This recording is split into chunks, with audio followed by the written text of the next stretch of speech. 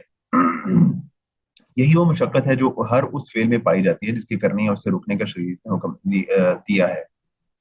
تو سر مشقت ہوتی ہے۔ جی سر جو علم نہ ہونے سے ریلیٹڈ ہے، کیا اس میں جہل اور نسیان دونوں شامل ہیں؟ یعنی ایک تو ہے کہ پتہ ہی نہ ہو، اور ایک یہ ہے کہ پتہ تو ہے لیکن اس وقت خیال نہیں آیا جس وقت اس کو کرنا چاہیے تھا۔ اس کی مثال یہ ہے کہ حج فرض تو ہے، لیکن جس سال مجھ پہ فرض ہوا تھا اس سال میرے ذہن میں نہیں آیا، مجھے پتہ ہی نہیں چلا، اور مجھے آخری دن جس وقت اپلیکیشنز لی جا رہی تھیں اس دن کسی نے کہا کہ جی وہ کیونکہ ہمیں پیسے مل گئے ایکسٹرا تو مجھ پہ فرض ہو گیا تو اس لیے میں جا رہا ہوں، پھر میرے ذہن میں آیا اور میں نے اگلے سال کے لیے اس کا ارادہ کیا۔ تو نسیان اور جہل دونوں چیزیں اس میں شامل ہیں یا جی صرف جی جہل؟ جی بالکل اس میں داخل ہیں وہ چیزیں، کیونکہ واضح ہے نا کہ روزے کے بارے میں بھی یہی ہے نا کہ جو ایک بندہ بھول گیا اس کو یاد ہی نہیں رہا کہ میرا روزہ تھا، تو اللہ تعالیٰ نے اس کو معاف کیا ہے، وہ اپنا روزہ جاری رکھ سکتا ہے۔ تو یہ معاملہ بھی بالکل وہی ہے، تو یہ چیزیں بھی بھول جانا اور جو ہے علم نہ ہونا، جہالت کا ہونا، یہ بھی اسی میں داخل ہے۔ تو ایک وہ مشقت ہے جو انسان برداشت کر سکتا ہے، دوسری وہ ہے جو جس کے عموماً لوگ عادی نہیں ہوتے۔ اگر وہ شریعت کے دیے گئے کسی حکم میں پائی گئی ہے تو شریعت نے اس کے ساتھ بعض رخصتیں بھی رکھی ہے تاکہ اس کو دفع کیا جائے یا اس میں تخفیف پیدا کی جائے۔ جیسے مسافر اور بیمار کو رمضان میں روزہ چھوڑنے کی رخصت ہے، اور پانی نہ ملے یا آدمی بیمار ہو تو تیمم سے نماز پڑھنے کی اجازت ہے۔ لیکن اگر اس قسم کی مشقت کو انسان خود اپنے آپ پر لا دے تو شریعت نے اس سے منع کیا، جیسا کہ رسول اللہ صلی اللہ علیہ وسلم نے روزوں میں وصال یعنی جو ہے نا مسلسل روزے رکھتے جانا، رہبانیت، دھوپ میں کھڑا ہو کر روزہ رکھنا اور پیدل چل کر حج کرنا وغیرہ سے منع فرمایا۔ تو یہ مشقت کی دو قسمیں ہیں۔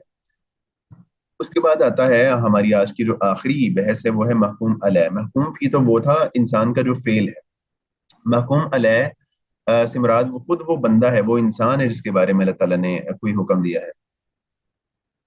شریعت نے اس کے سلسلے میں رعایت رکھی ہے کہ مسلمان ہونے کے ساتھ ساتھ وہ عاقل و بالغ ہو اور حکم کو سمجھنے اور اس پر عمل کرنے کی اہلیت رکھتا ہو۔ اگر وہ ایسا نہیں ہے تو شرعی احکام کا مکلف بھی نہیں ہے۔ یہ ہے انسان کی اہلیت کے بارے میں اسلام کا عام حکم، لیکن انسان پر ماں کے پیٹ میں جنین ہونے سے لے کر وفات تک، بلکہ وفات کے بعد بھی، وفات کے بھی بعد تک جو مختلف حالات طاری ہوتے ہیں ان کو مد نظر رکھتے ہوئے اس اہلیت کے مندرجہ ذیل دو شقیں ہیں۔ پہلی ہے اہلیت وجوب اور دوسری ہے اہلیت ادا۔ اہلیت وجوب سے مراد یہ ہے کہ یعنی محض انسان ہونے کے تعلق سے اس کی یہ اہلیت کے اپنے حقوق پائے اور فرائض ادا کرے، خواہ وہ بالغ ہو یا بچہ۔ وجوب مطلب واجب سے ہے کہ وہ انسان کی وہ اہلیت جب اس پر کوئی چیز واجب ہو جاتی ہے، یا حقوق لینا یا حقوق دینا۔ تو یہ جو اہلیت ہوتی ہے یہ یا ناقص ہوگی یا پھر کامل ہوگی۔ دو قسم اہلیت وجوب کی دو قسمیں ہیں، اہلیت جو ناقص اہلیت یا کامل اہلیت۔ اس کے ناقص ہونے کا مطلب یہ ہے کہ انسان کے لیے حقوق تو ہوں لیکن اس کے ذمہ کوئی فرض نہ ہو۔ اگر اس کے ذمہ حقوق ہیں لیکن اس نے کوئی فرض ادا نہیں کرنا، اس پر کوئی ذمہ داری نہیں ہے، تو اس کو جو ہے ہم ناقص اہلیت کہیں گے۔ یا یہ ہے کہ اس کے ذمہ فرائض ہوں لیکن اس کے لیے کوئی حق نہ ہو، یعنی دو چیزیں ہیں نا، ایک حقوق اور ایک فرائض۔ اگر دونوں میں سے کوئی ایک چیز مس ہے تو اس کو ہم ناقص کہیں گے، اگر دونوں چیزیں ہیں تو اس کو ہم کامل کہیں گے۔ اگر ایک بندے پہ اس کا حق لینا اور جو فرض ادا کرنا، یہ دونوں چیزیں پوری طرح وجود میں آ رہی ہیں تو اس کو ہم کامل کہیں گے۔ اگر دونوں چیزوں میں سے ایک میں نقص آ رہا ہے تو اس کو ہم جو ہے وہ ناقص کہیں گے۔ اس کے ناقص ہونے کی مثال ماں کے پیٹ میں جنین کی اہلیت ہے، جس کے جس کے جو ہے نا حقوق ہوتے ہیں کہ وہ وارث بن سکتا ہے اور اس کے لیے وصیت کی جا سکتی ہے۔ کہ بچہ ماں کے پیٹ میں ہے تو اس کے اب کچھ حقوق آ گئے ہیں کہ خدا نہ خواستہ اگر جو ہے نا اس کا باپ فوت ہو جاتا ہے تو اب وہ ماں کے پیٹ میں بھی ہے، پیدا نہیں ہوا، برتھ اس کی نہیں ہوئی، لیکن وہ وارث بنے گا۔ لیکن کسی دوسرے کے لیے اس کے ذمہ کوئی فرض نہیں ہوتا، یعنی اس کے ذمہ حقوق تو ہیں، لیکن جو ہے نا اس کے اوپر کوئی فرائض نہیں ہے کہ اس نے یہ کام لازمی کرنا ہے. اچھا، یہ اس کے ناقص کی مثال ہوگی. تو یعنی دونوں چیزوں میں سے، حقوق یا فرائض میں سے ایک چیز ثابت ہوئی. اس کے کامل ہونے کی مثال وہ اہلیت ہے جو ہر انسان کو اس کے پیدا ہونے سے لے کر اس کی زندگی کے آخری لمحے تک حاصل ہوتی ہے. زندگی کے ہر لمحے میں، ہر مرحلے میں اس کے لیے حقوق بھی ہوتے ہیں اور اس کے ذمہ فرائض بھی. اس لحاظ سے اس کی اہلیت وجوب کامل ہوئی. تو برت کے بعد اس کی جو اہلیت ہوتی ہے وہ کامل ہوتی ہے. اس کے بعد ہے اہلیت ادا. اس سے مراد یہ ہے کہ انسان کے اقوال، جو پچھلی تھی وہ تھی اہلیت وجوب، کوئی چیز کسی پہ کب واجب ہوتی ہے، اور اہلیت ادا یہ ہے کہ کب اس نے ادائیگی اس کی کرنی ہے. یہ تین طرح کی ہے.